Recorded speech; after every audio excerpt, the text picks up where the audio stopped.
Ephesians chapter 2 verse 8, by grace ye are saved through faith.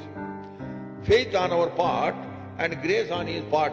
When they came together, there came great salvation, eternal salvation, complete salvation. ఎంతో గొప్ప నిత్యమైన పూర్ణ రక్షణ ఇదే.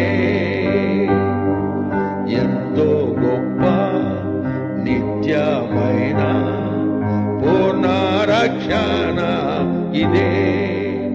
నిర్లక్షించిన తప్పించుకొనవు పొందు ప్రభు రక్షణ. నిర్లక్షించిన తప్పించుకొనవు పొందు ప్రభు రక్షణ.